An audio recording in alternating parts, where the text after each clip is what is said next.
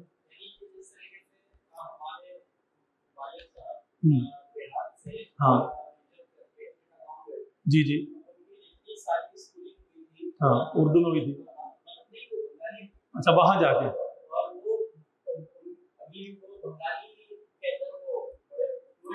ٹھیک ہے. ہاں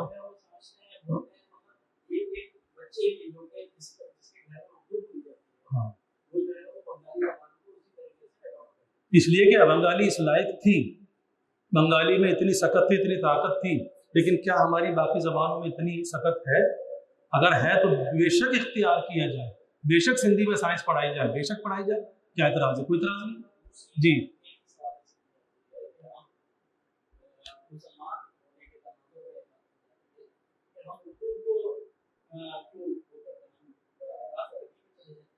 بے شک.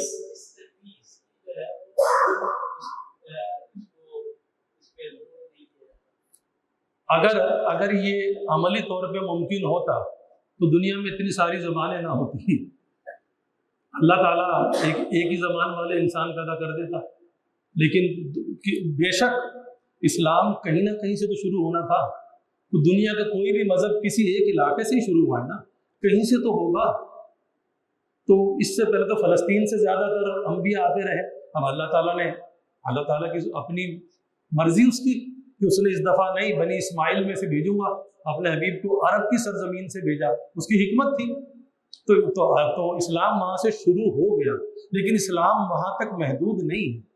مسلمان ہر جگہ پھیلے، انڈونیشیا میں بھی مسلمان ہیں. تو اس لیے عربی زبان اتنی تو ضرور آنی چاہیے کہ ہم اپنی مذہبی کتاب کو پڑھ سکیں. اتنی تو لازمی آنی چاہیے، لیکن عربی کا سیکھنا کوئی فرض نہیں ہے، کوئی ضروری نہیں ہے. ہاں اضافی زبان کے طور پہ آپ سیکھیں، اچھی بات ہے. اگر آپ نیتاً یہ سوچ کے سیکھیں گے یہ دینی زبان ہے تو آپ کو ثواب بھی ہوگا، لیکن سائنسی طور پہ یہ کوئی ضروری نہیں. آپ دیکھیں نا خود عرب لوگ بھی سائنس اپنی زبان میں پڑھ رہے ہیں، یہ اس بات کا ثبوت ہے، وہ اپنی زبان میں پڑھ رہے ہیں. جی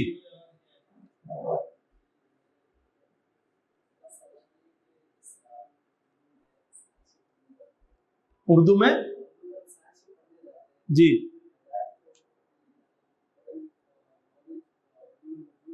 آپ کی غلط فہمی یہ سب موجود ہے.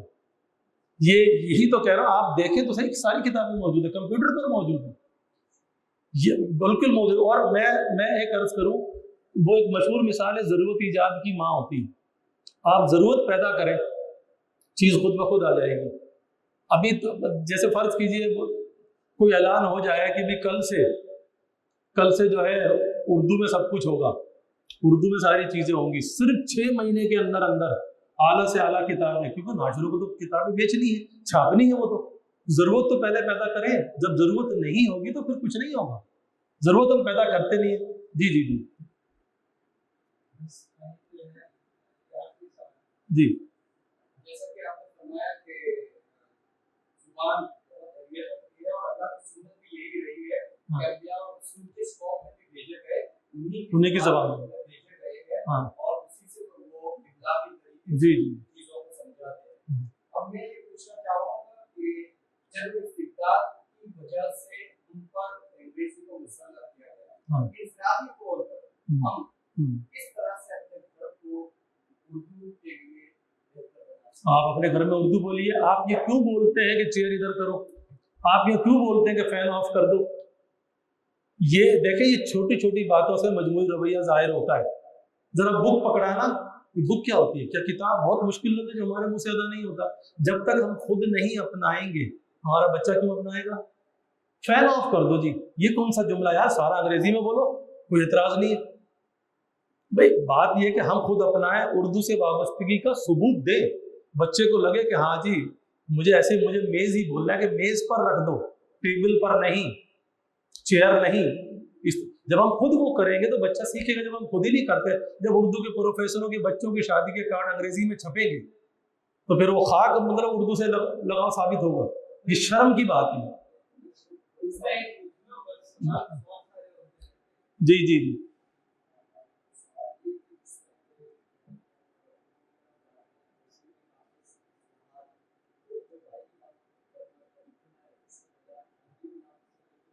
کیوں کرے نافذ, مطلب اس کی وجہ کیا, اس کی وجہ سے ہم مسلمان نہیں رہیں گے کیا؟ اچھا ہم تو ایک منٹ تھوڑی دیر کے لیے پاکستان والوں نے اردو کے بجائے عربی اپنا لی, انڈونیشیا والے کیا کریں, ترکی والے کیا کریں, ہندوستان والے کیا کریں, سب عربی. یہ بھائی اللہ تعالیٰ کا نظام نہیں ہے. زبان ہونے سے کوئی بری بات تھوڑی ہے. کوئی زبان, خود نبی پاک صلی اللہ علیہ وسلم نے زید بن ثابت کو حکم دیا سریانی زبان سیکھنے کا, سب جانتے ہیں, دوسری زبان سیکھنے کا آپ نے حکم دیا اور انہوں نے سیکھی. تو زبان کا ہونا بری بات تھوڑی ہے. حضرت سلمان فارسی نام میں لگا ہوا ہے, فارسی. بلال حبشی نام میں لگا ہوا ہے, غیر عربی تھے یہ لوگ, کوئی اعتراض کی بات نہیں ہے. تو زبان پر کوئی اعتراض کوئی دینی طور پہ تھوڑی ہے. اب عربی کو خامخواہ مسلط کیوں کریں بلا وجہ؟ آج ہم انگریزی زبان سے پریشان ہیں, کل کو عربی سے پریشان ہوں گے. عربی سے لگاؤ, وہ ایک دوسرے زاویے سے وہ درست ہے کہ وہ اللہ کا کلام ہے, اس کے حبیب صلی اللہ علیہ وسلم کی زبان ہے, اس لیے اس کو یہ اہمیت ہمیشہ حاصل رہے گی. لیکن اس سے یہ لازم نہیں ہو جاتا کہ ہم اپنی مادری زبان, ہم اپنے کاروبار کی زبان بھی اسی کو بنا لیں. یہ کوئی ضروری نہیں ہے بھائی, بالکل بھی ضروری نہیں ہے, نہ ایسا کرنا چاہیے. زبانیں جتنی, یاد رکھیے دنیا کی تمام زبانیں میری زبانیں ہیں, آپ کی زبانیں, چاہے ان کا ایک لفظ بھی آپ کو نہ آتا ہو, کیونکہ زبان ہم سب کی میراث ہے, ہمارا ترکہ ہے. چاہے وہ افریقہ کے سواحلی علاقوں میں, ساحلی علاقوں میں, اس کی زبان کا نام ہے سواحلی. وہ ہر زبان میری زبان. تو اس لیے بھائی زبانوں سے نہیں مسئلہ, عربی کیوں اپنائی جائے؟ عربی اتنی اپنائی جائے کہ ہم اپنی کتابیں پڑھ سکیں, نماز اور دیگر دینی ارکان ہم ادا کر سکیں. ٹھیک ہے جی.